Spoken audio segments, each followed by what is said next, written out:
What is up, everybody? As you can see, I am alone, but it's fine.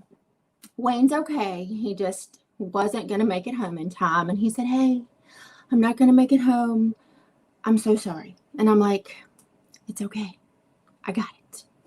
So I'm happy, though, that the studio was made and everything was set up so I could come on and bring you our guest for this evening. First off, let me just say, those of you who are going, I'm trying not to be all up in your face. I feel like I'm all up in your face. And like, I'm all up in your Kool-Aid and I don't even have any sugar.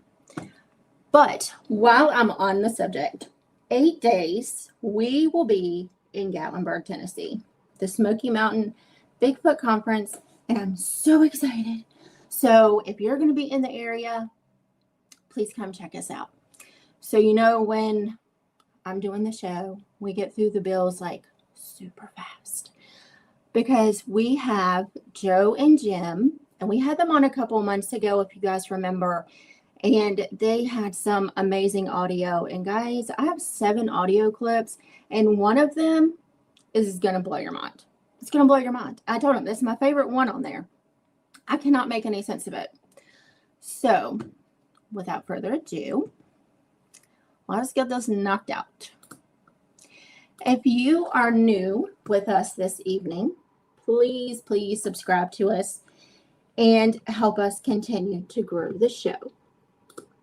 If you would like to be on with Wayne and I, you can reach out to both of us, Wayne at paranormalworldproductions.com or me, Tiffany at paranormalworldproductions.com, and we can get you on the show. And you guys were already scheduling guests for August. So now's the time. While we're talking about paranormalworldproductions.com, there's so many shows over there. I think that Brian King Sharp is like this magical robot and he just spits them out like crazy, but it's not redundant. You can go over there and find all that. You can sign up for the newsletter, get merch, all that stuff. So this evening, because I'm alone, please put your questions in all capital letters, because sometimes our chat gets pretty busy and it's hard for me to catch up. And I think I missed some questions on the last show and I do apologize. But if you put them in capital letters, it makes it a little bit easier for me to attain. Manimalresearch.org is the website devoted to Wayne's organization that he founded in 2019. You can go on there and find merchandise. You can go on there and join Manimal Research. There's a contact form. If you are having any kind of activity in your area and you want somebody to come check it out, that is the place to go to and request help. Again, there's a contact form on there. Chris has done an amazing job with that. So head over to manimalresearch.org. I say it every week. We have an amazing channel membership family. We have never seen the channel members as anything except family. We do Discord. We do members only lives. Speaking of Gatlinburg, if you're going to be in Gatlinburg on the night of the conference and you're a member, you are more than welcome to come to the cabin with us. And you can't stay because all the rooms are booked, but you can come and sit down with us and shoot the breeze and enjoy a good meal. There's going to be such good food, y'all. And I need my tooth. I'm going to call the dentist and harass him. But you are more than welcome to come and join us at the cabin the night of the conference, which is the 26th of July from 9 a.m. to 6 p.m. and hang out with us. The $1.99 is nothing, you guys, but we use this for funding everything that you see and everything that we want to do for you guys in the future. All comes from this $1.99 a month. And it's not a lot. So please, please consider becoming a channel member with us. You'll see at the bottom the Cash App and the Venmo. And we always accept your super stickers. We love your super stickers just the same.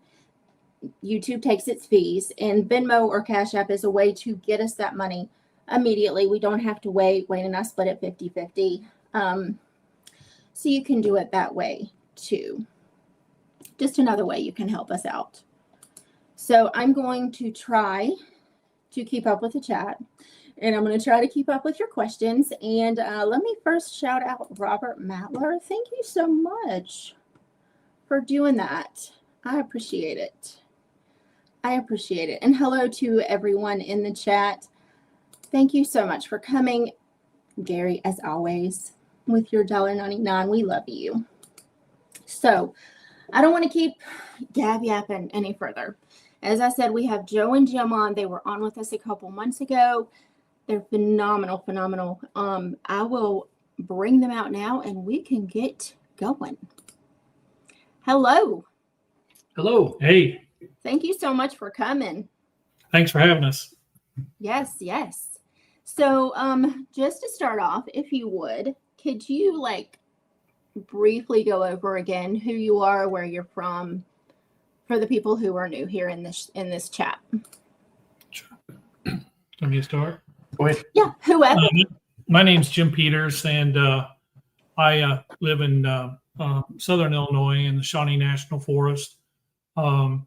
I've been down here about 6 years, but Joe's been my best friend for most of my life. I used to come down from Central Illinois down here to visit all the time, and so really enjoyed it down here. I retired, I moved down here, and we could do our squatching more on a full-time basis than a part-time basis. And so, yeah, we've been at this now for at least 12 years. So I'll let him tell you who he is. Yes, my name's Joe Jenkins, and I'm from Southern Illinois. I moved down here in 1974, and I lived right on the Ohio River in Hardin County. And Jim started coming down.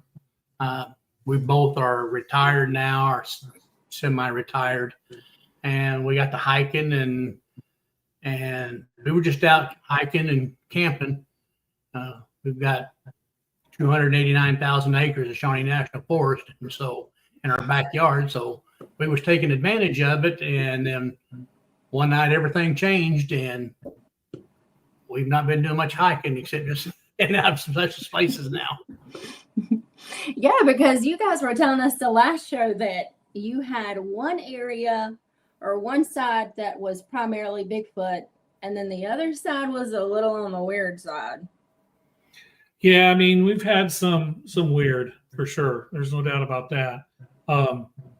Most of it has been on the Bigfoot side of stuff with a little bit of weird kind of in there, just enough to make you question, your thoughts on things. Because I know when we first started, we were both adamant that this was flesh and blood creature, and there was just no doubt about it for us. We weren't even into anything else, into the woo side of stuff. And as you get going, after a few years, and you're all of a sudden you got stuff that you can't explain anymore. And flesh and blood is still the primary, I think, the way we believe, but there's some odd stuff going on that doesn't add up with that.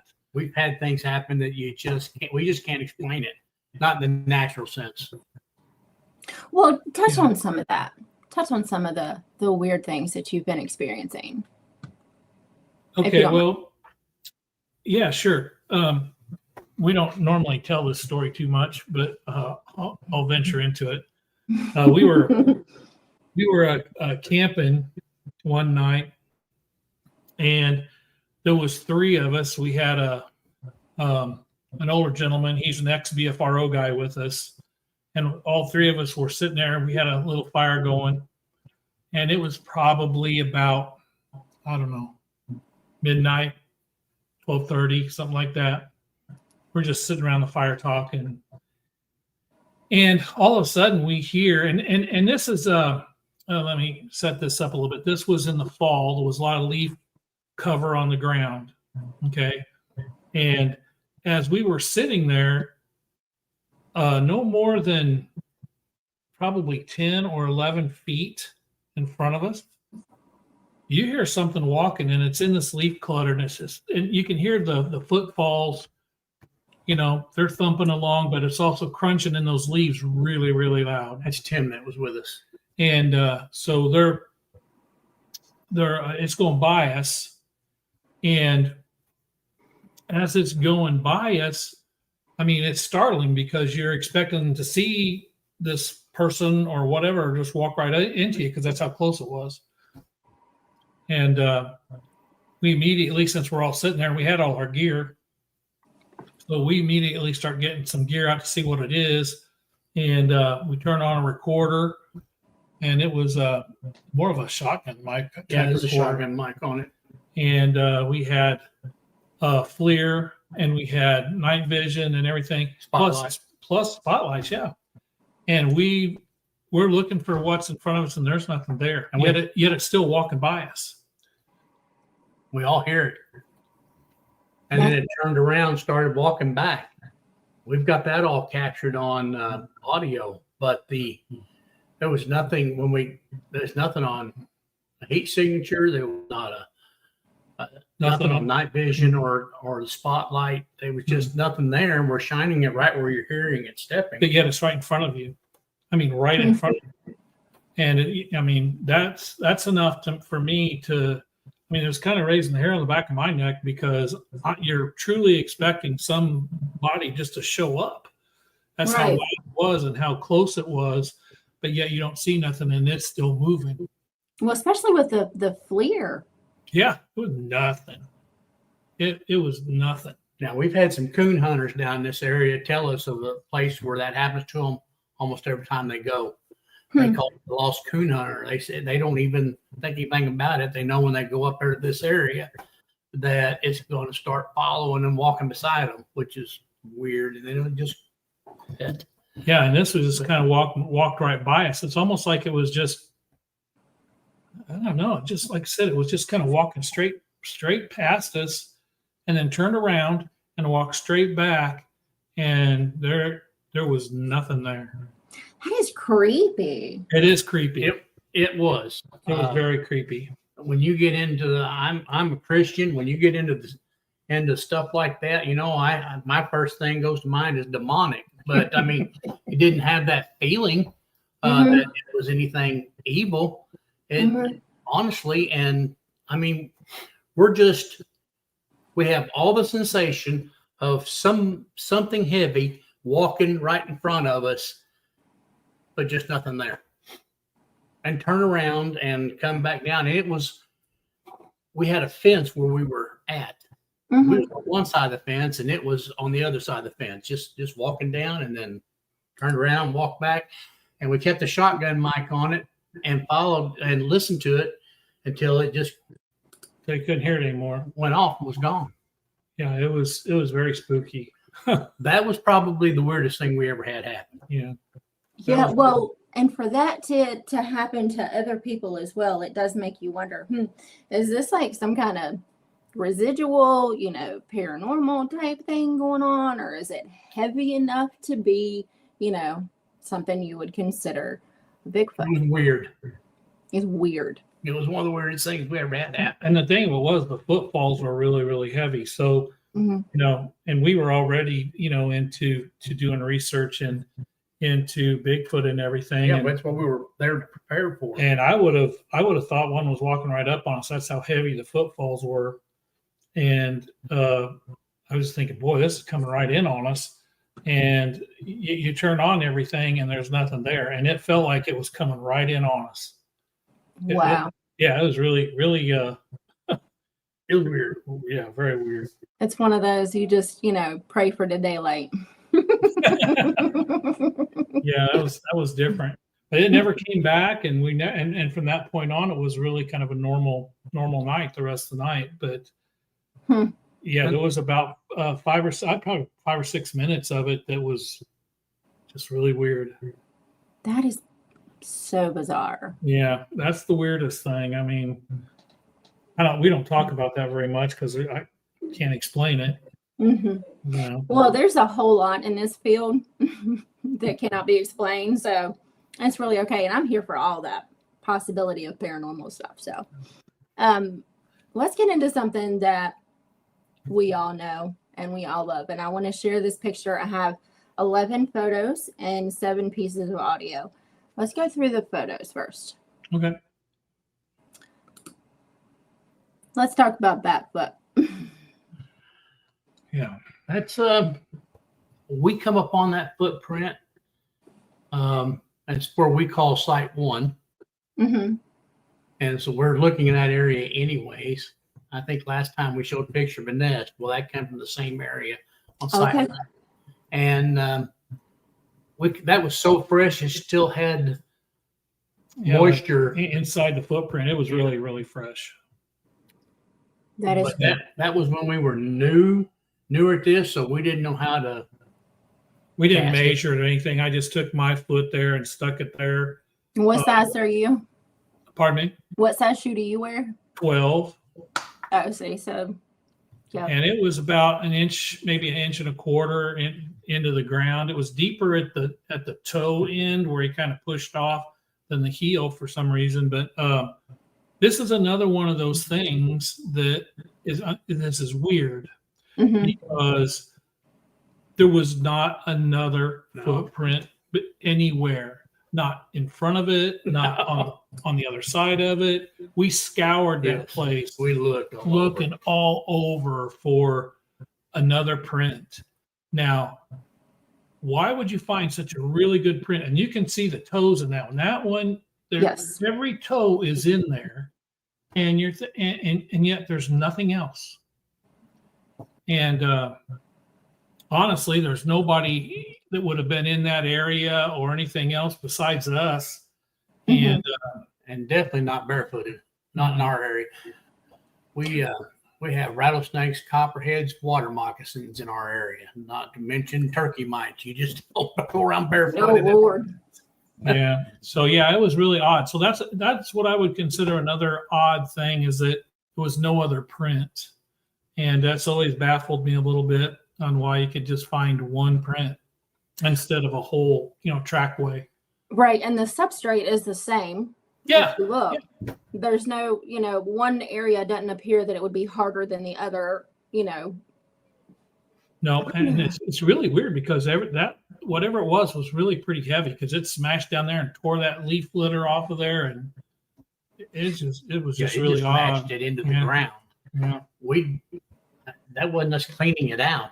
That's it. And then at the toe area, you can kind of see where he kind of lifted his foot up and just pulled up the substrate with it. It was really, really odd that we only found the one, but it's a beautiful footprint, but it just one. It's now so we have fiber cow. It's so bizarre because you see these all the time. It's just one foot. It's like it's just walking and then it just vanishes. Yeah. A lot of people have trackways even, they'll see 4 or 5 prints in a row and then it just no reason for it to just stop. So this is one of those that's I would consider odd. Yes, very odd. And I'm going to show you another picture that you sent that caught me off guard. And it's one of those, it just makes you scratch your head and go, huh, how would this have happened? And that is this picture. Yes, that's that was sent to me by a friend of mine that knows that we're into the Bigfoot thing, and he happened to find that in Polk County, down in that area, and he sent me the picture. He took a picture of it and sent it to me. Well, we went down there and looked for it, and matter of fact, I think we spent a couple days trying to find it and didn't. Come back, got better directions from him, spent a little bit more time talking to him, and we went looking for it again. The second time that we found it was actually About a year later. yeah, it was a long time later. It's definitely remote, and that rock is a piece of sandstone that's probably 250 to 300 pounds, and that stump that it's on is 7 foot tall. And so when we did find it the next time, the rock had been picked up and set down in front of it, and Right at the base of the tree. Yeah. Yeah, right there. Yeah. and we have more photos we didn't send, but the way the tree is made is it kind of set like this, that rock down here in that one picture, and it was just picked up and set down that way.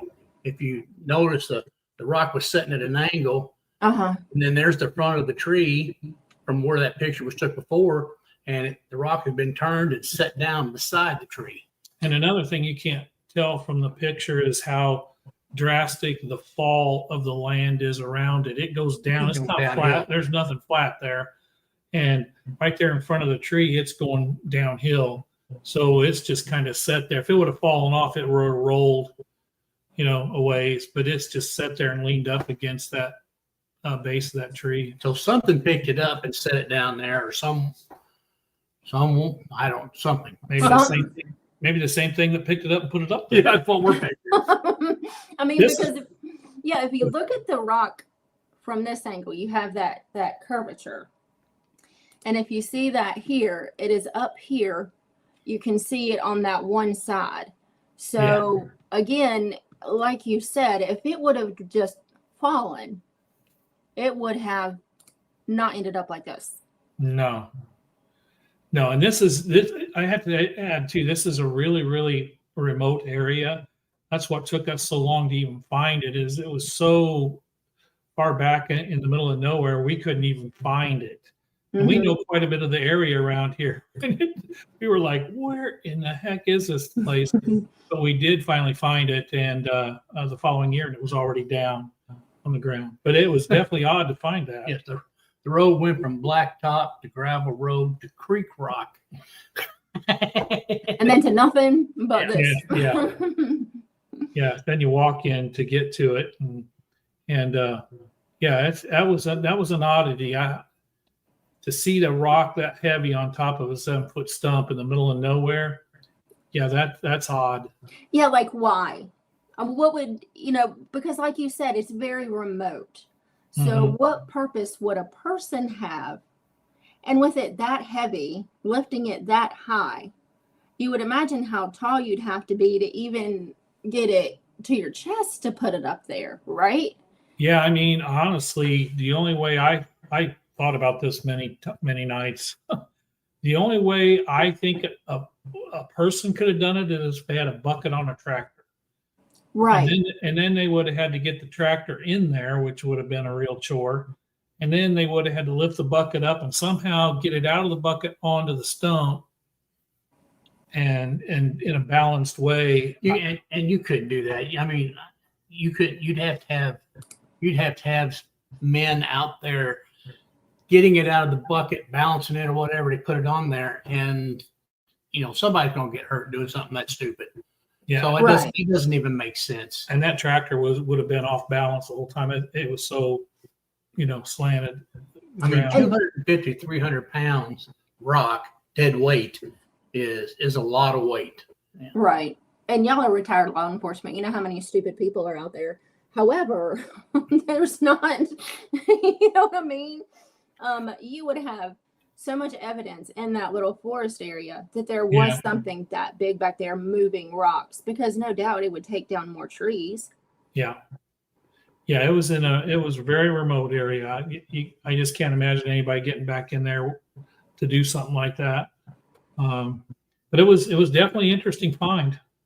Yeah, it's just those weird, odd things. There, I think it's this one. Might be this one. This is another weird, odd thing. Because if you guys look at this, it is woven in between these trees here. Yeah, and that picture doesn't really do a whole lot of justice to it, but let me explain that. So we had got called We could do a whole show on this. on this site, and area. I'll give you the Cliff Notes version. I mean, I'm here for it. Let's talk. We were called to this guy's house who he had been having activity, and he had talked to a friend of ours, and that friend says, "Hey, why don't you call Jim and Joe, and they would probably come up and help you out." So he called us, and he told us the whole thing. He had been in a deer stand at hunting, and it was still dark out, and he heard something thumping behind him, walking behind him. There's a pathway back there, and it was walking all along this path. And he has a little night scope that he has when he's up in his tree stand, if he's spotting deer early before light. And so he kind of turned around in his stand and was watching this Bigfoot walk along the path right behind where his stand was. I mean, I say right behind, but it was probably 25, 30 feet behind it. And he's watching, and he watched it for 10 minutes. And he had another buddy in a tree stand about 150 yards away. And this thing let out a holler, and a loud holler. And his buddy that's in the other tree stand that hadn't seen it, he was texting the guy that called us. He's texting him. He says, "Are you messing with me right now?" Because he scared the crud out of that kid. And he said, "No, there's this Bigfoot walking right behind me." And so this kid, make a long story short, they got down out of there, and the kid said, "I'm never hunting there again." And he called us. We went up there. He told us another story about how he had been having trouble in this area. It's his property. They had been having trouble since, early on. It's been a long, long time. I don't know exactly how many years, but it's been a long time. And one of the stories he had was he was once again getting ready to hunt.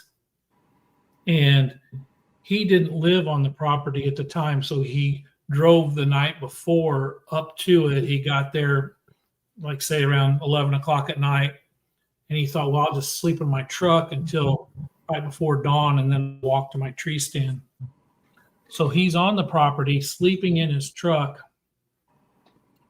and all of a sudden, something slams into the back side of his truck, and it moves it like 4 feet to the side.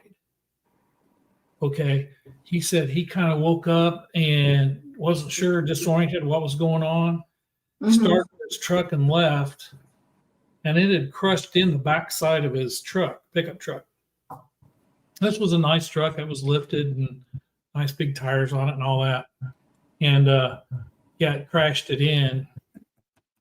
And I said, "Wow, how'd you explain that to the insurance company?" He goes, "It wasn't the insurance company I was worried about. It was my dad."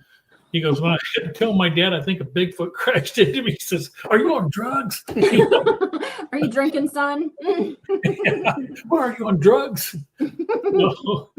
I mean, So anyway, this property and that spot that you're talking about there, this man owns 600 acres. It's been his family for 80 years, I think he said. And there's one section of woods down there that's called the sapling area, is what we call it. Mhm. And so he had told us some of these stories. So we went down there that night, and to make it short, we put a recorder right there in the sapling area where we found that tree weave. That tree is actually through 5 trees. It was 5 trees in a row, and it was bent back and forth between all of them. And if you get a chance, you want to zoom in on that picture, you'll see where the bark has been rubbed off trying to shove it in there and get it in place. And that takes thumbs. Oh, absolutely. That took some strength. Yeah, that thing probably about 2.5 or 3 inches in diameter going through there. And you can see how much it's bent going through that. That can't happen naturally. There's just no way it would have fallen that way. And these little saplings that are sticking up there that it's woven through, they're probably 25 feet tall? Yeah. Or more? And I would say myself, the base of that was actually more like 3.5, 4 inches. It was thick, and it was just probably that's one of the craziest things we've ever seen.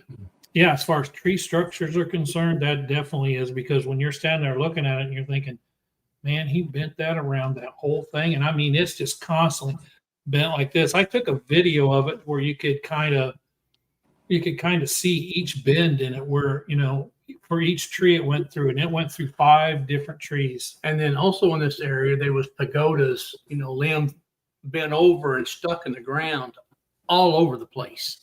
And that's like this one, yeah? Yes, that's it. That's in that same area.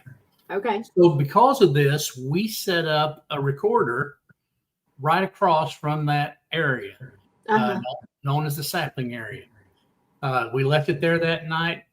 The next morning, me and Jim went in. As soon as the sun come up, we started walking down there. We walked down and got the recorder, or walked down there. We never even got to the recorder, and we saw this structure that had been made right there in the same area of the tree weave Overnight. Overnight, yeah, and it was a pyramid shape, teepee shape. Yeah, and it wasn't there the night before. I think you got a picture of Jim. Yeah, standing That inside. one. That was made overnight.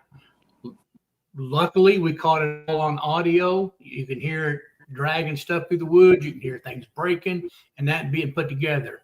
We put that out right at dusk, the recorder, right before we walked back out of the woods. We spent the night right up there. The next morning, like I said, it was daybreak. The sun come up enough we could see the trail and walk back in. We got back in there, and that was built. And this was built right next to the tree weave. So that tree weave would be right to my left in that picture, just a foot. So it was right next to it, and it wasn't there the day before. And that was last fall. We went here a couple of weeks ago, back up there again, and all that's gone. Well, that's still there. The teepee's still there. The tree weave was taken apart, pulled out of there. So in your opinion, and it's all speculation, it's completely 100% speculation. Why do you think, in your opinion, do they do that? I think that was to let us know that it knew we were there. Because when we walked in that night, when the guy told us all of his stories, and we walked down in there, which was probably 1/8 of a mile or 1/4 of a mile back there to the sapling area. As soon as we got into where the sapling area was, we heard 3 just super distinct knocks. And I got goosebumps. I looked at him. I said, "You guys realize there's 3 of us standing here, and we just heard these 3 distinct knocks." And I think it was just that teepee was put up there, and it's lasted a year. It was still there when we went back a few weeks ago. Like I said, most of the other structures were gone, and some of the pagodas were gone, and it was a complete, to me, outside of that teepee, it was a completely different looking area. I mean, everything was changed. There was other structures, but Yeah. they weren't the same as we had taken pictures of before. And we were hoping to get some activity on that particular time, but we didn't get anything, believe it or not, nothing. Now, was this in the same area? This wasn't in that area. That was in Hardin County. They call these star trees. Uh-huh. And the cool thing about that, you can't see it except for a certain time of the day when the sun's going down. Uh-huh. I have no idea why it is. I don't know if it's just at the right angle, but if you're going through there at a certain time, and the reason I say going through there is because it's back in the woods from highway. Right. And we drive that highway all the time. And I can drive through there 20 times in a day, never see it. But there's a certain time when the light shines and you're looking just in the right spot back in there in the woods. That thing just is, the sun's shining right on it. And then, which I don't know if that has anything to do with it, but I just thought that was really cool about it. That's cool. Now, this looks like it could be a lean-to. Yeah, it is. The tree that's kind of the backbone of the thing is wide like this, right? Uh-huh. And forking, and it's on the tree like that. The tree that's standing. And then all these other ones are leaned up against it, kind of like that, some on this side and some on that side. Mhm. And they were all the sticks were about the same length too. That was another odd about that. That comes from site 2. We have 3 sites that we really spend most of our time on. Uh-huh. But that was on site 2. And you'll see a photo that Jim took of a cryptid on that site as well. Really one of the reasons why he had the cameras out that he has. Is that one? No. He can tell you a story about that one. Yeah. This one, where you showed the footprint, Uh-huh. that's off site 1. Then that footprint was what really got us to recording in that area and looking around that area. Later on, I think you had it on your last show, there was a nest. We found a big nest on the ground. Yes. Okay. I remember the nest. That nest was in the same place, the same area that this was, same section of woods. Mm-hmm. And so we're kind of looking in that area anyways. So I'm running out one evening. I'm going on a golf cart, just going through there. And of course, anytime I'm out, just away from the house, whatever, I have a flare with me and a headlamp. Uh-huh. And I was just riding along in the golf cart, just kind of enjoying the evening, looking for Eyeshine, and not necessarily for Bigfoot, but see any kind of Eyeshine at all, at night, and just kind of look around, see what's in our area. And I'm on a golf cart driving through there, and I see light off to my side, 2 eyes. Mm-hmm. And I had my headlamp on, and it was shining this way. I turned my only headlamp that way, and it was like somebody turned on 2 big flashlights. Huh. I turned it away again, and I could see those big eyes. I mean, they were that big around. Yeah.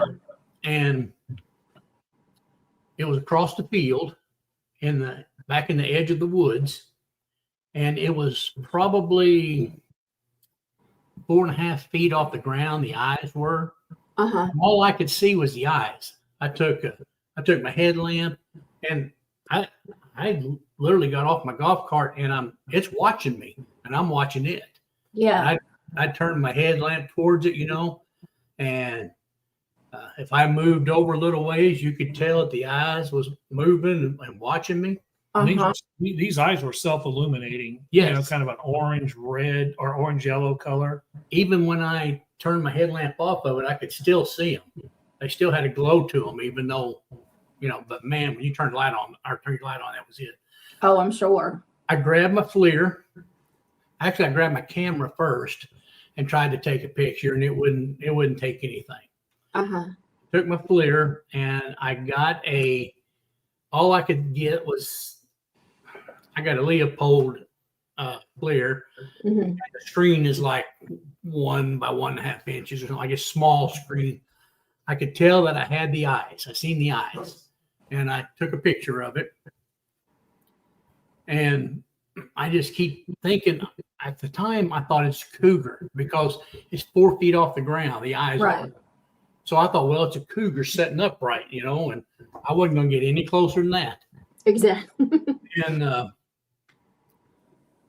I reached around. I thought, I got a spotlight. Let me grab a spotlight. And I grabbed a spotlight thinking I can light this thing up and maybe get a picture with my camera. Mhm. I turned back around and shined the spotlight down through there. There was nothing. It was gone. Still thought I had a cougar until I took a inside and put it on the computer. The second I put it on the computer, I realized that wasn't it wasn't a cougar. Mhm. It was still grainy, the picture that I had. Right. It was in kind of a black and white, the filter that I was using on it. Mhm. And so we sent this off to Jesus Payan of Breaking Bigfoot. Yep. And he looked at it and he enhanced it. And that's where you can see the limbs, you can see the limbs in front of him where he's behind it. You can see the knuckles on its knees. Uh-huh. And what it was doing is it was squatting down. That's my opinion now that I looked at that picture. You can see the conical head, you can see the shoulders, you can see where the hips go out, and those fingers are on its knees where it was squatted down. Yeah, that's the fascinating thing for me is you could see every one of his fingers there on his knees as he's got his hands up like that. Yeah. So yeah, that was interesting. That's crazy. So this is all site one.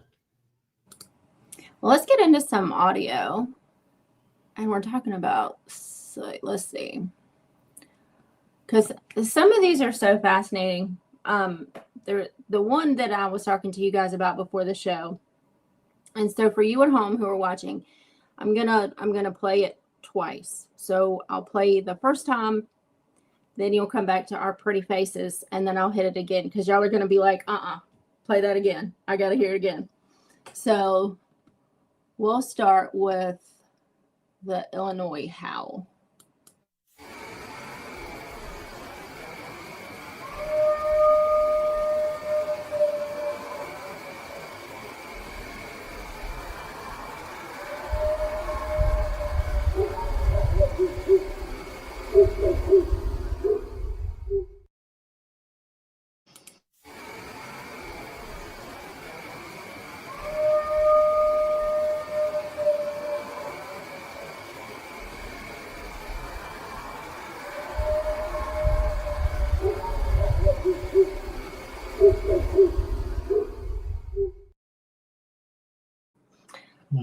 What is that? The thing about that howl, we caught that. We were in the side by side. It was the middle of the night. We were out in a field. Oh, actually, in the property where that picture you just showed, I thought it was squatting. We was in that field before you got into the woods. Well, that's in a valley, and we were down in the field part of it, and it was off across the highway. There's a big old mountain on the other side, and I mean it's probably about a half mile off from where we were. Easy. The dogs you hear at the end of that was just right across the creek and up the hill in a family's yard, I guess. Mm-hmm. I mean, they weren't 100 yards from us. Yeah. Where we were sitting. They were just across the creek up in the woods. And you can hear how loud that thing was. That was coming from on top of that mountain. I mean, we could tell exactly where it's coming from. And it was very, very loud. It doesn't do it justice. He's trying to make a comparison to the sound of the howl to the dogs. The dogs were 100 yards away, and this thing was probably half a mile away. And, it was just as loud. And I mean, it really had to be loud to carry that far. It was pretty awesome. Took us completely by surprise because it had been totally quiet that evening. we were just sitting there with we had the side by side turned off, and we had some flares going. Looking, there's a creek running in the bottoms there, running around. There was timber all around those, so we're kind of using our flare, looking around down there. And had a recorder taped to a limb up there in the tree. Yeah, so we were just kind of, and then all of a sudden, out of nowhere, this thing just starts blaring, and we're like, "Wow, it's pretty good." Glad we got that on the record. Yeah, exactly, exactly. Yeah, that was a good one. Yeah, that is Alex said the audio has my dog spooked. Well, prepare your dog, Alex, because there's more, babe. I'm just trying to go through the chat and where I've missed. Let's do another audio here. I'm just trying to catch questions at the same time. Forgive me. That's all right. Take your time. Let's listen to this one. So this one and then the following, I'll run through them twice. If you want me to go through the other ones twice as well, we can. But these for sure I do.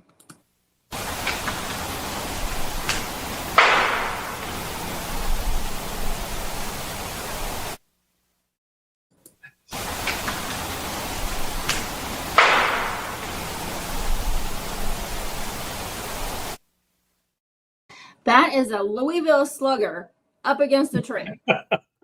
Well, I got a story for that one. That's site 2. I got a story for that one. Let's hear it. So, I mean, if you go back and you listen to that, there is some stick clutter on the ground, and you can actually hear it take a step, and it breaks some branches right before it knocks the tree. Mm-hmm. You can almost hear the crunch, crunch, crunch, and then bam, it hits the tree. And I had been putting recorders out in this area for several years.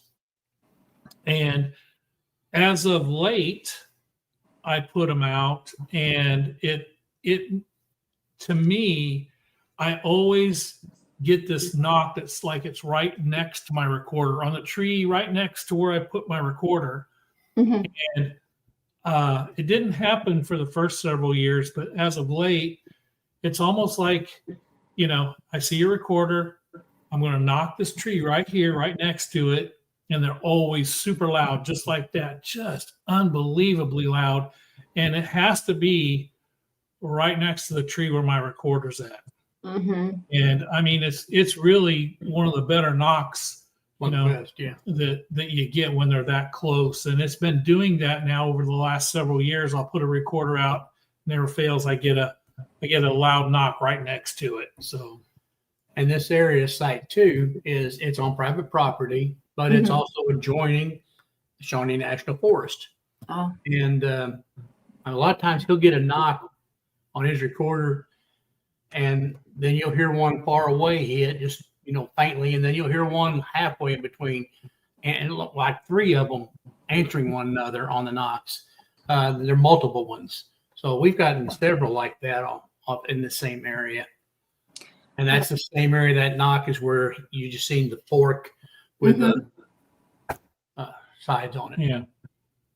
Let's listen to this one. This one, you guys, I have no idea what in the hell this is. Okay. I have no idea. I am like so excited to see what everyone in the chat thinks. And this one I will play twice.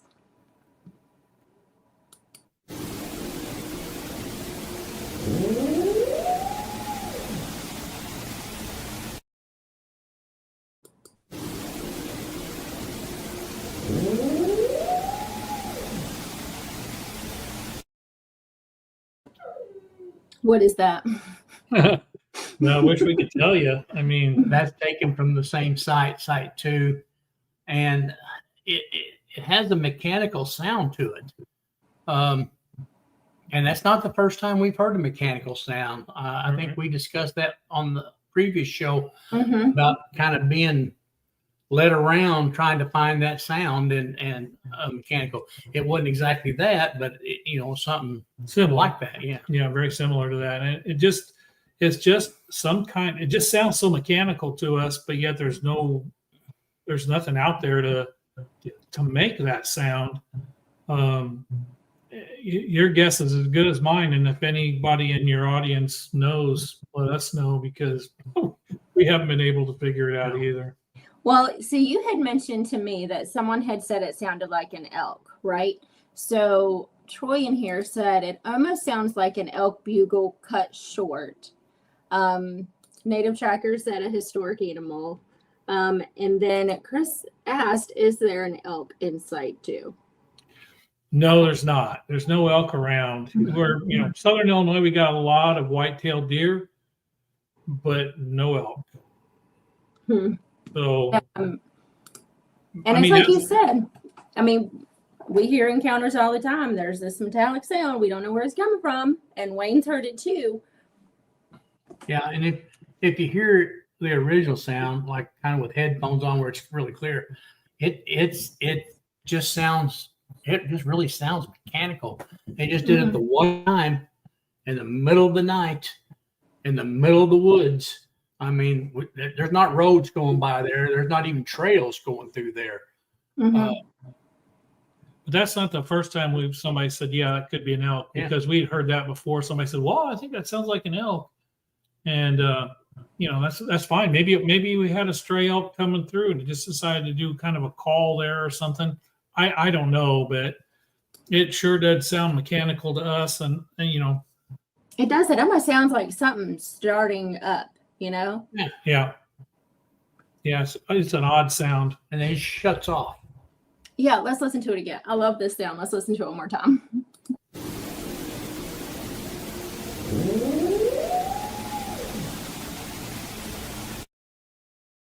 Yeah, it's almost like you just pull a pull string. That's what it sounds like. Yeah, we have no idea. It's bizarre. Now, on the last show, you had were talking about chatter, and you had sent me an audio clip for chatter. Let's play that.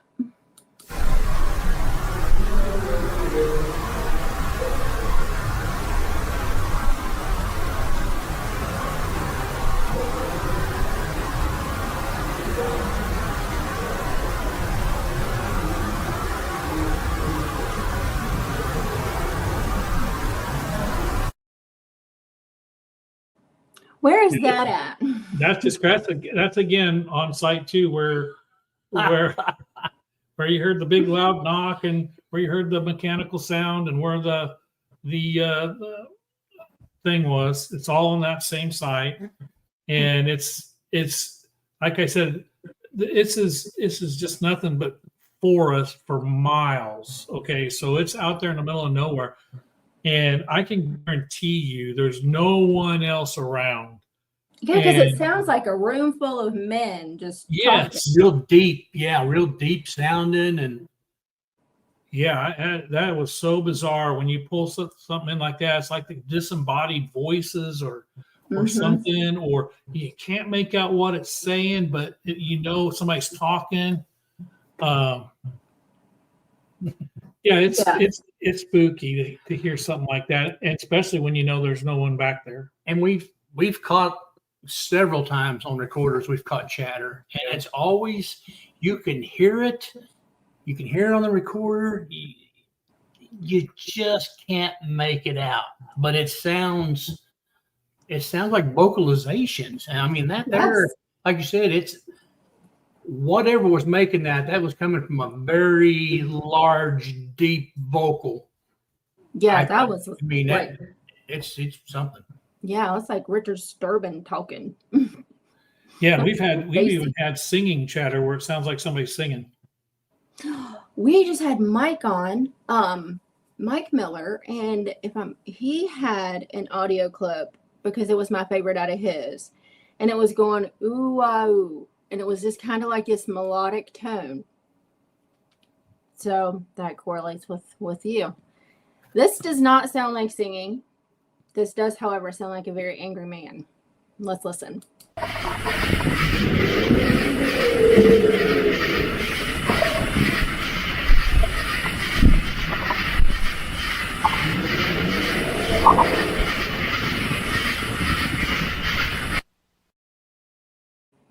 Somebody Yeah. pissed it off.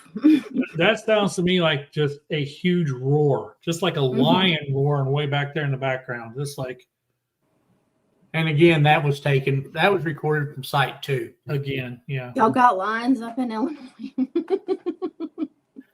I have no idea what that was, but it just was sounded so much like Like a lion. yeah, like a lion or something's mad at something.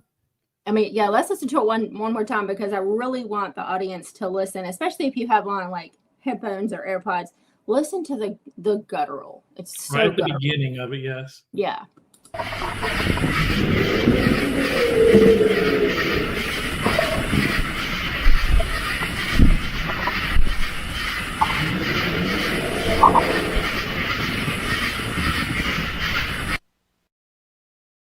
I mean, it's a whole box of no thank you for me. Yeah. That's crazy. It's Yeah. insane. You have Yeah, a lot of activity on that site too, huh? Yeah, we have, and it's been that way for years. Yeah. So Like I said, we've narrowed it down to 3 sites, and we seem to be consistently getting stuff off of those sites. So speaking of site 2, let's go to this one.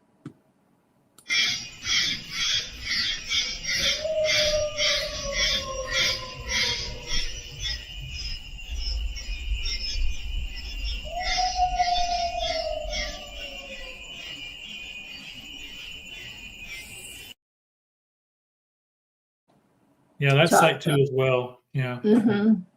That howl, and it almost sounds sad. Yeah, it does sound sad, doesn't it? Sounds like or it's in pain or just alone or something, like it's calling for something. Yeah, it does. That sounds very sad to me. Site 3 howl sounds similar.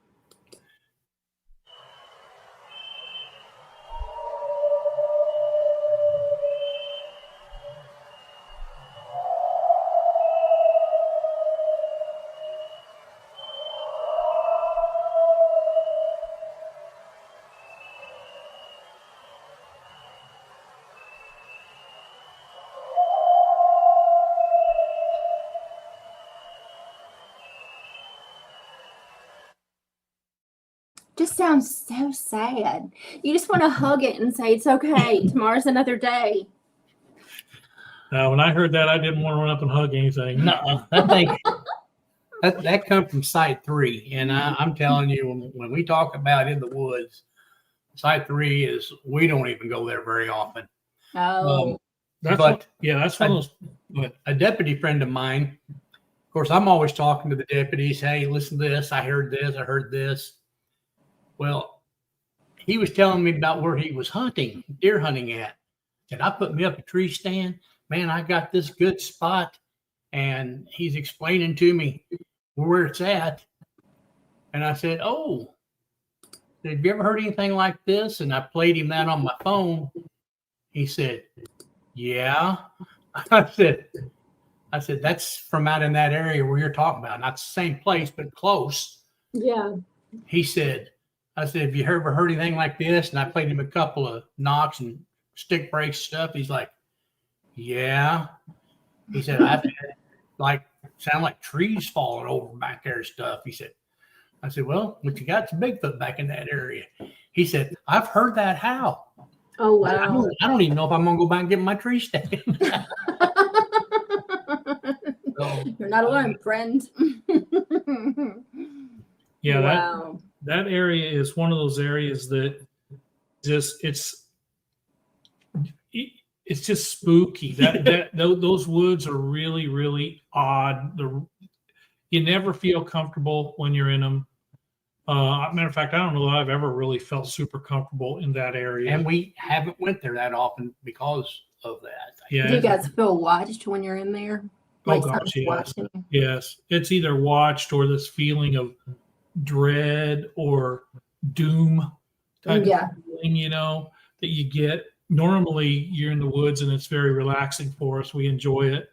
But boy, you go in there every time for me, it's just this feeling of dread. It's like you just want to get out of there. Yeah, it just makes you feel gross and you're like, we gotta leave. Yeah, that's a real weird area. I don't even feel good going in that area, to be honest with you. Yeah, and everybody in our audience, and especially those who have hunted, I'm sure can understand what you're saying about that. And even going into, you have paranormal investigators who go into a room and it's just heavy, and it's just that we shouldn't be here. We should leave. Yeah, and that's kind of the feeling I get. I don't know what Joe gets when he goes through there. And I've driven around the area before, and I don't get that. But if you're out in it, yeah, that area is just, years and years and years ago, this was like almost like a camp area, wasn't it? It was almost like a camping area where they had, you'll see really old like placards where it was numbered, like this is campsite number 35, and then down the road you might see another one. It's completely abandoned, and I know exactly why it's abandoned. Because it's too eerie to even stay in. Nobody goes there. You're definitely not spending the night, is what you're saying. Well, I mean, we might again, yes, but it's not something We don't do it very often. you wouldn't look forward to doing. That's a bad, to me, it's a bad area. Yeah. I think it's pretty active.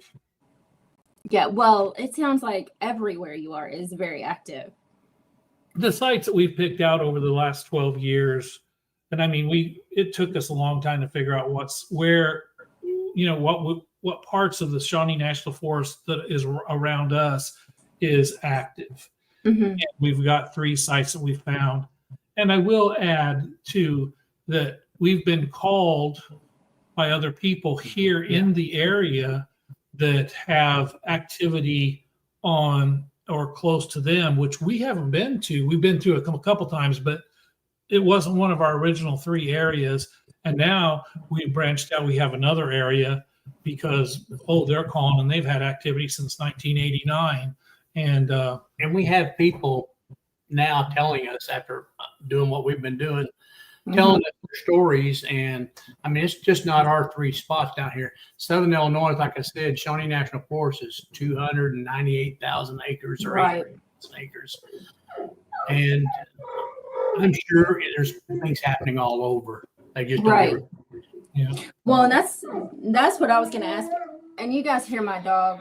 It's not Bigfoot, I swear. And he ain't dying. He's 12 and he's dramatic because Carrie's not home. That's what I was going to ask you, is if there had ever been anybody else to reach out to you to say, hey, we're having some stuff go on. Are you?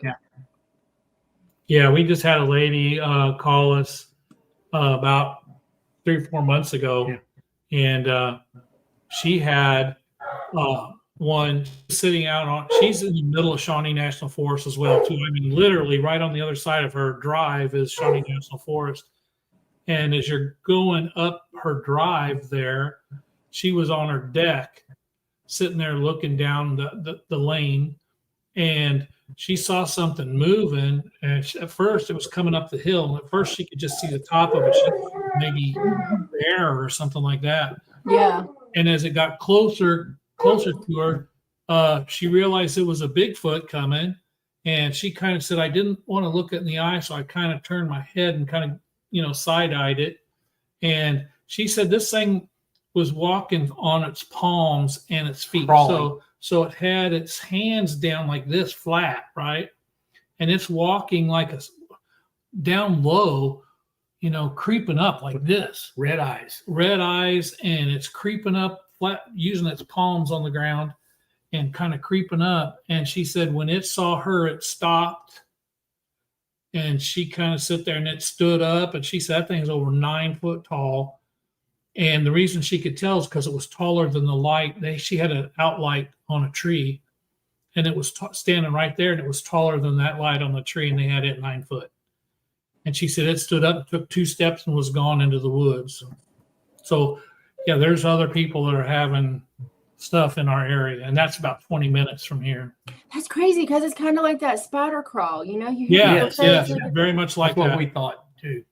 Very low to the ground and on its palms, and just kind of creeping up very low to the ground. I don't know how I'd feel about that. Well, I don't know that I'd be very comfortable about it either. She wasn't either. She went inside and pulled all her curtains, she said, and shut the door and but she was kind of frozen. She said I didn't want to look it in the eye and then when it stood up, that's when she said I went inside. And this got within 20 feet of her. Oh my gosh. 20 feet. Mm, Yeah. that's Crawling up there, sneaking up on you just. in the dark too. Yeah. Oh, no way. Yeah, that's bad. Mm-mm. So I wouldn't No. want that.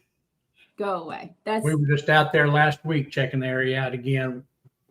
So we're going to keep an eye on that and spend a night or two out there sometime. well. If you catch a spider crawling Bigfoot, please let me know because I'm snatching you and you were coming on here. We're gonna look at it together. Actually, we did catch audio from that same area. And this is, Yeah. I had put an audio recorder out one night. We couldn't stay, but I had put a recorder out. I caught some audio and we even went on a BFRO expedition and we did a presentation for them. And we asked everybody if they ever heard this sound before. Nobody had ever heard it. They ran it through an app that is supposed to be able to tell you what animal sounds or what. And it just came back unknown. And so nobody's been able to tell us what that is. And we should have probably sent that to her so maybe your audience could have heard it. But it was really, really an odd sound.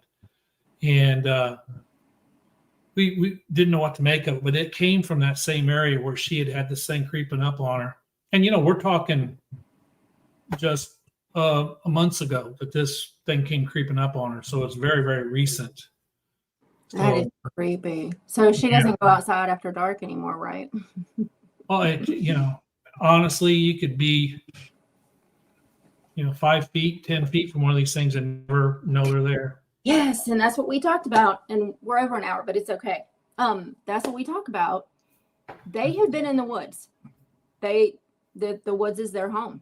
We can go in there and they can watch us the whole time we're there. We're never going to know that they're there. No. We did not surprise them when we walked in the woods. Being quiet doesn't matter. No, believe me, they know you're there. And that's kind of the way we do our research is we don't necessarily go out and holler and all that kind of stuff. We have more success if we just go and mind our own business and sit around and let them kind of come into us. And we've had way more success doing that than if we're making a lot of noise, racket through the woods or hollering or knocking on trees or whatever. That's our experience. That doesn't mean it's the only way to do it. It's just where we're at, that seems to work the best. But they're curious animals. If you want to look at them as an animal, don't come for me. Whoever watches this, if you want to look at them in that light, it's curiosity. So if you go out there and you're just hooting and hollering, sitting around a campfire, talking, having a good time, I think they're naturally going to be drawn, because you don't know what you're saying when you're call blasting, I think there's an app flying around here. I think in some places it has its time, but a lot of times I think if you just go and, you camp, you be human, you be yourself, it's going to draw them in, their natural curiosity more so than anything else. Yeah, I mean, even to the point, like I said, Jim's been putting those recorders out in that same spot almost nightly, and they're so used to him to the point that, I think they mess with him sometimes. Just he's not out there trying to mess with them. He's not. In fact, he's got a video that he just got that's pretty crazy. In that area, it's getting to the point where, matter of fact, you got a picture of one that in that site too. It might be the one doing the knocking. It's kind of cloaking there by the tree, but yeah, hold on. I think I know which one you're talking about. This one? Yes. Yeah, it's right here because I see it. It's right for everybody looking at this photo. It's right underneath this branch here, right? Yeah, you can see his conical head on you top can of the see- branch, right above the branch. The branch is going right across his forehead. And underneath the branch, you can see his right eye socket, his nose, in his mouth. cheekbones, mouth, Mhm. chin, and then the rest of his body going down. He's standing in a ditch right there, about a 5-foot deep ditch. Mhm. And that branch down to the bottom of the ditch is 8 foot. So, and he's standing behind it. So he's at least 8 foot.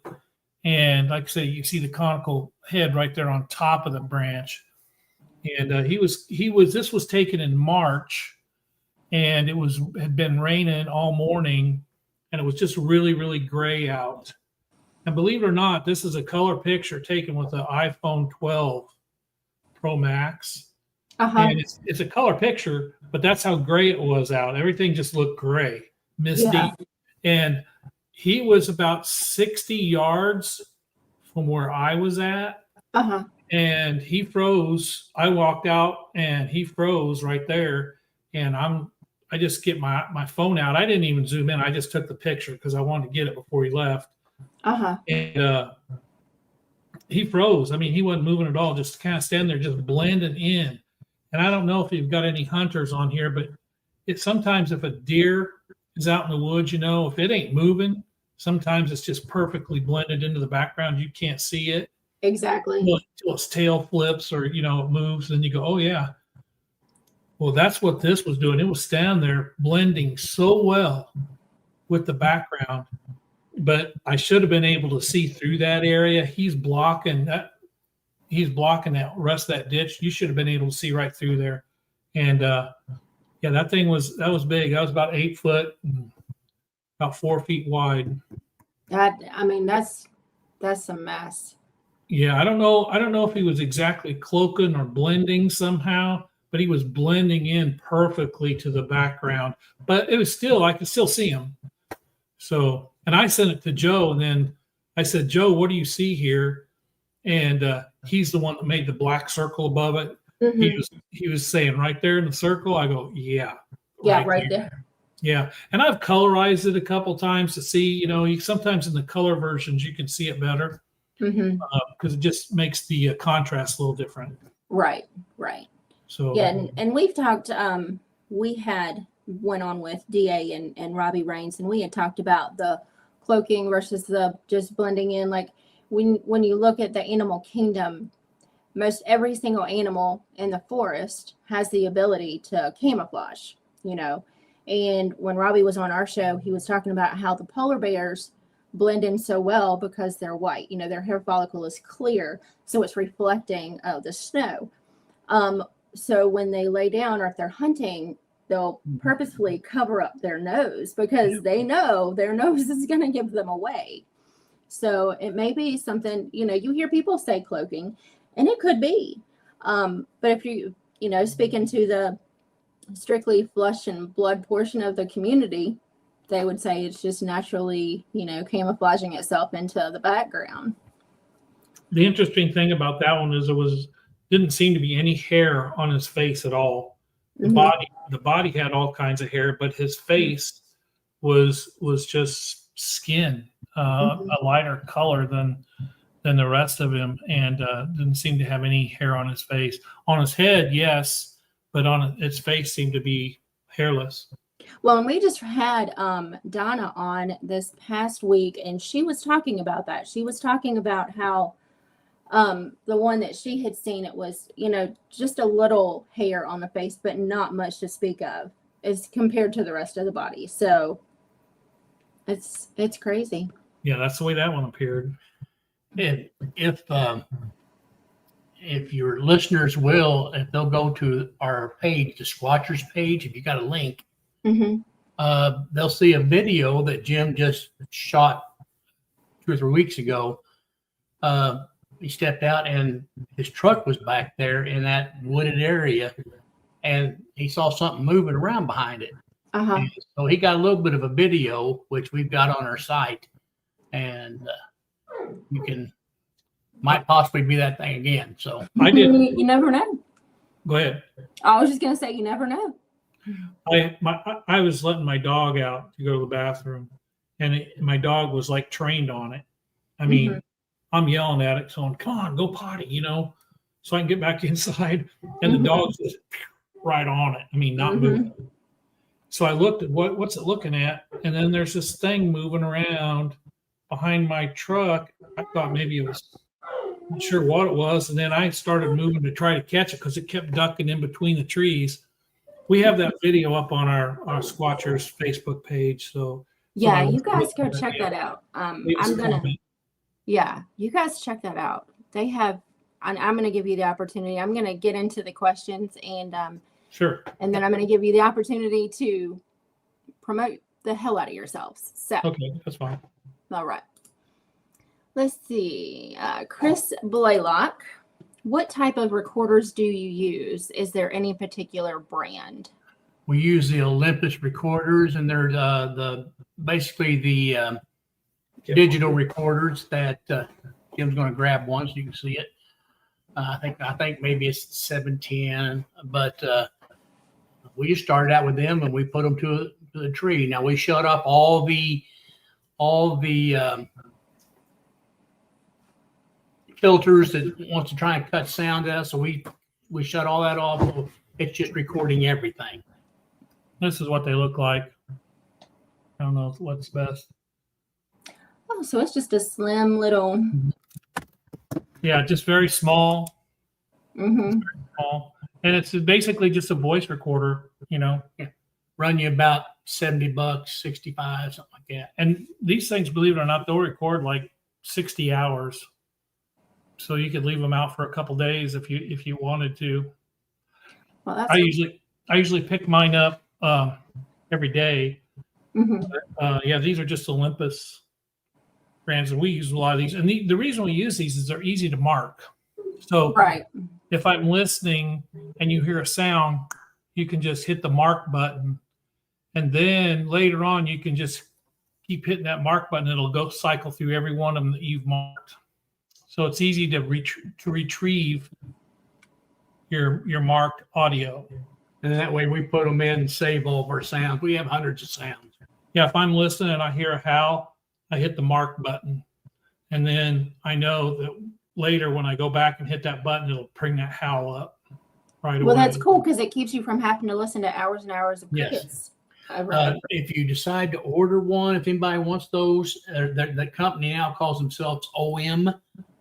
And also make sure you get one that has index on it on a button. Index is the one that lets you mark every spot. It's so much easier. Okay. So that's it. And they're pretty cheap. Awesome. Alex wants to know, did you talk to the Phantom Footsteps? Say hi, who are you, anything? No, but the recording, you can hear us talking to one another going, what is that? What do you have? I think you can hear me saying, I got the FLIR on. There's nothing there. There's nothing there. The third guy we were talking about was in a hammock asleep, and the footsteps woke him up.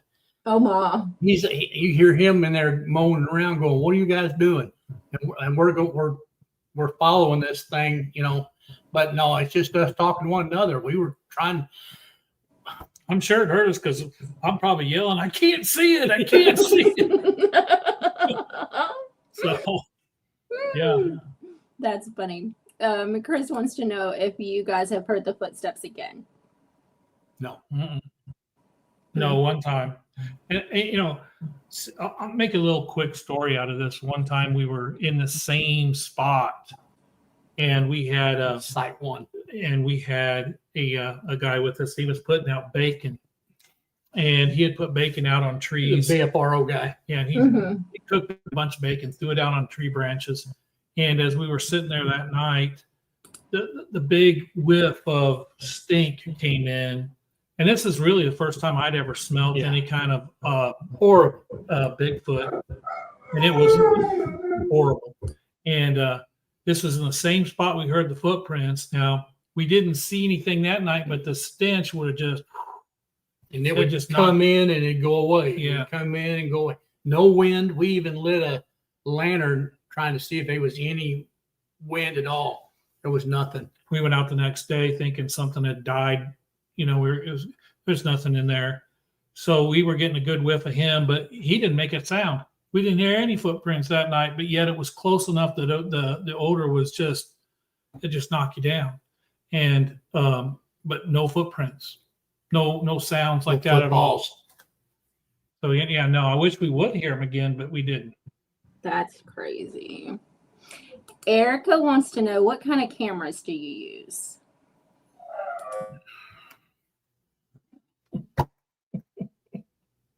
Every picture you got, we've taken with our cell phones because we always have that with them. And everybody, I want to make a little point here. Everybody says, why can't you get a good picture? With all the technology we got. Well, my picture was 60 yards away. It was a gray day, and this is a color iPhone, right? Take a color picture, but the picture doesn't look color, does it? It looks black and white. And it's just odd that, I understand picture evidence can be kind of iffy because if it's too good, everybody goes, it's fake. It's too good, right? And if it's too bad, they go, well, why can't you get a good one with the technology we got? So, I mean, you're kind of damned if you do and damned if you don't with the picture evidence, but I'm still going to snap the shot. And we basically use our phones. We have people all the time comment, why didn't you get closer? And I always say, well, I'm 68 years old for a reason. I've got common sense. If you ever see these things in real life, they're big. I don't care anything about getting to know them personally. They're like, no. I use my noggin. Right. When you see it and it's in front of you and it's, it looks like a 4x8 sheet of plywood. That's big. Yeah, no, thank you. NW Native Tracker wants to know, and this is in regards to the nest picture from the last video, which you guys can go watch their first video and you'll see the nest. What shape was the nest and what type of tree limbs? I couldn't even tell you what type of tree limbs they were. We were so excited about finding it because, again, this was one thing that took us a year to find. We actually had to wait till winter time, fly a drone over the area while there wasn't any foliage in the trees or on the ground. And we found the spots that were dark, that were round. And then that spring we went in and we finally found the nest. The nest was 4 foot tall, probably on me. It was chest high on me. And it was probably about 14 feet across in diameter, probably 14 feet across it. When we found it, it was just sticks all woven together in that circle. Some of them was 2 to 3 inches in diameter and long. And you can zoom in on the picture and see just how windy they are. I mean, it's really wound together. Big sticks, little sticks, long, like parts of trees weaving through there. And originally, when it was originally found, it was all green and everything. We found it a year later, and in the fall, everything had died, and it was just sticks woven together in the circle. Now, all the greenery had died off of it, so it would be really hard to tell. I guess the trees in that area were basically most of them were hardwoods, but yeah, it's kind of broke off. So yeah, it was a big a nest. Yeah, and I can actually put the link to your first show in the comment section of this one, so people can check that out. Chris, go ahead. And that nest, the next year, we had a BFR lady from Missouri wanted to come and see it. We took her down there the next spring, and that nest was totally destroyed, just torn apart and slung everywhere. You could still see the pieces of it, but it had been just ripped apart. And that's the same spot where you showed that picture that we had the FLIR. That's the nest is in that same woods that took that picture of that creature that was squatted down. Well, it looks like it might fit in that nest. If it was that big. Yeah. Big. Chris wants to know, do you research what type of animals that may be in your area? Yeah, we do. I mean, occasionally we have a bear that will pass through our area. We don't have bears that live in southern Illinois, mostly in Missouri, but they kind of venture in every once in a while. But for the most part, it's just cougars and deer, bobcats, yeah, that type of thing. We really don't have any kind of other big predator outside of a cougar in our area that I'm thinking of. We have some wild boars now that the Forest Service has let go, or I'll say somebody has let go. Mm-hmm. We have a little bit of that, but and I've lived here most of my life, so I kind of have an idea what everybody down here, all my buddies hunt. Yeah, kind of have an idea of what's here. Right. Well, and that's kind of the common theme when it's your home area. You know what lives there, what doesn't live there, what's supposed to be there, what is supposed to not be there. So, Chris wants to know what you run your audio through. If you run your audio through any type of program.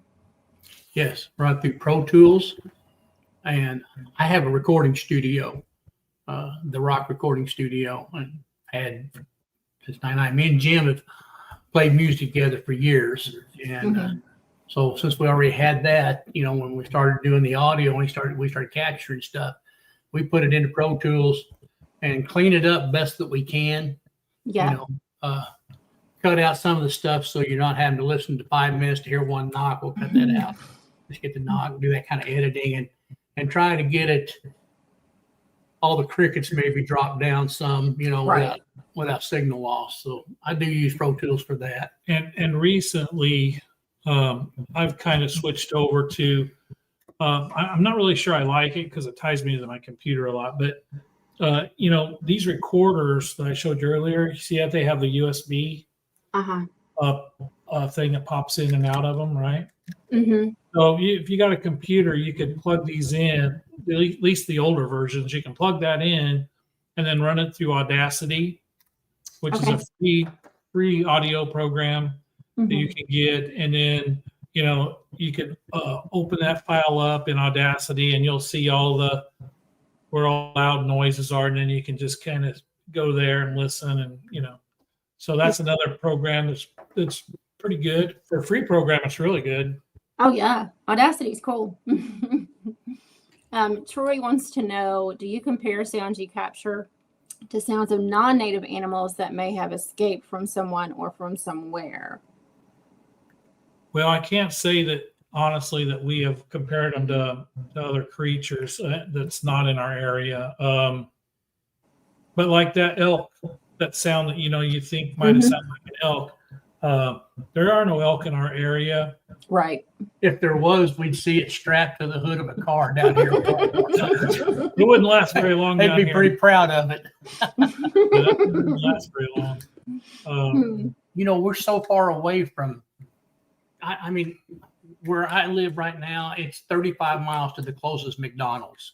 Oh, wow. Yeah. So, I mean, there's 4,000 people in his county. So, other animals and stuff like so maybe escaping a zoo or something like that. We don't have any of that around here. Yeah. No. You're like in the holler.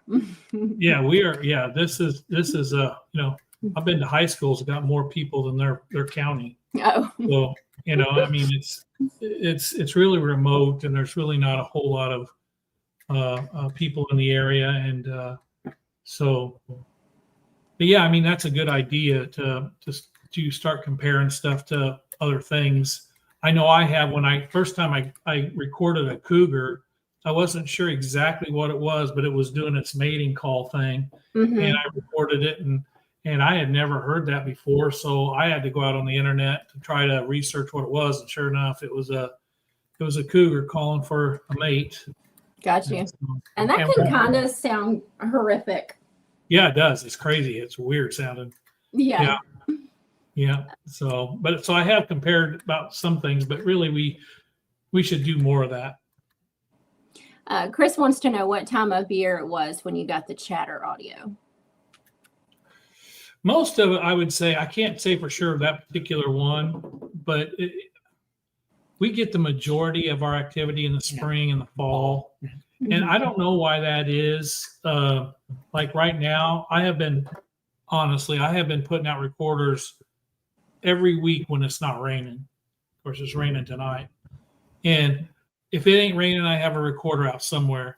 And in the summertime, mostly I just get crickets, tree frogs, and you listen to a whole bunch of nothing. Well, you And know why then- that is, right? Because it's so freaking hot. Yeah, and then in the fall and in the spring, man, that's when you get your knocks. That's when you get all the activity and the hollers and all that kind of stuff. So I would imagine it was in the spring or fall. Got you.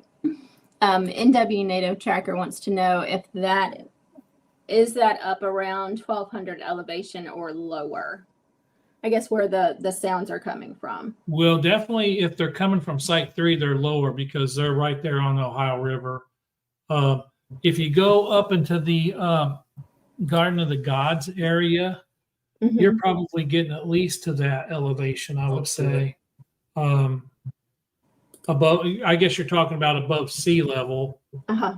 because we have bluffs that'll be up 800 feet, up from the ground, but I don't know exactly in that area how high above sea level is the ground is, but I think Joe's trying to look it up. But I would say, yeah, easily 1,200 feet in a lot of the areas.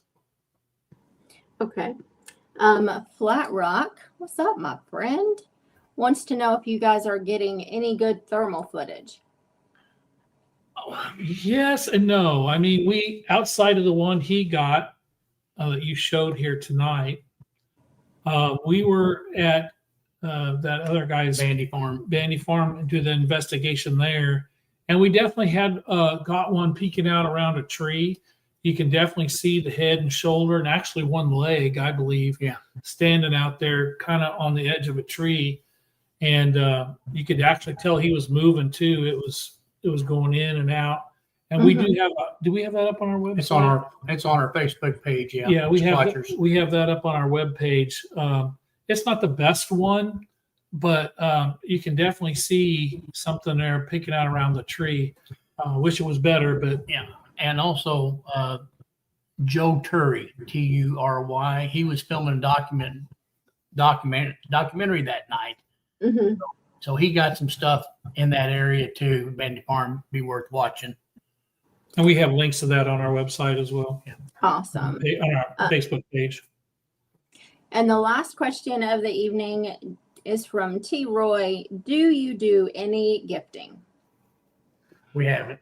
We haven't personally. One lady that we're doing an investigation where I told you she was crawling up like this, like a little spider crawling up there. She has been gifting there, and she puts it in like a 5-gallon bucket with a lid that snaps on. And her first gifting thing, she had put some brownies inside this bucket and then snapped the lid on. She went back down there. The brownies were gone. You could actually see the fingers where the fingers were going through, like where the brownie had stuck to the bottom of the bucket. You could see the big fingers going through there. And she reloaded it. We checked it just last week. Yeah. We went out there. We checked her bucket then, and But it hadn't been touched. it hadn't been touched. And it's really interesting to what she does. She's really kind of creative. So on this white bucket, she draws a picture of a face of a Bigfoot. Then she draws a picture of the bucket. And then she draws a picture of the bucket with the lid open. And then she draws a picture of the bucket with an arm going in. So I mean, she's giving it directions on pictures on the bucket as it goes around. It's hilarious. The picture drawn instructions. That's Yeah. phenomenal. Yeah. That's phenomenal. So, but we haven't tried it ourselves yet. A lot of the areas we have are I have been using this, going in the same area all the time, and I have stuck things out like a little race car or a marble. You put out some I did coins one that. time. Yeah. In that site one, I did do that. But it didn't do me good because I took a quarter, a nickel, a penny, and a dime and put them in the crack of a tree that had fallen over. Mm-hmm. It was probably about 3 foot up off the ground, and it had a split in it. So I could just really push these down in there, and I knew something wasn't going to pull them out. Right. And I wasn't in a hurry to go back. I probably didn't go back for 3 months. Just give them the time. Just want to see what happens. And I went back and I couldn't find the limb. It was gone. Oh, limb was Oh, gone. wow. Coins limb, there was nothing there. Nothing where it was. And we've put cars out and stuff like that. I have put them out here. They're still there. I haven't had any luck with those, so maybe they don't like cars. Maybe not. You have to try blue marbles, maybe. Maybe, yeah, or peanut butter or something. I got to figure something out. Well, I've had a blast talking to you guys for an We hour and enjoyed it. 35 minutes. I could just talk and talk and talk and talk. But please take this time to let us know anything and everything you have going on, your websites, where you might be headed. Absolutely go ahead with that. Go ahead. Well, we've got a presentation, I think, coming up here at Harrisburg at their Bigfoot Festival. Bigfoot Festival.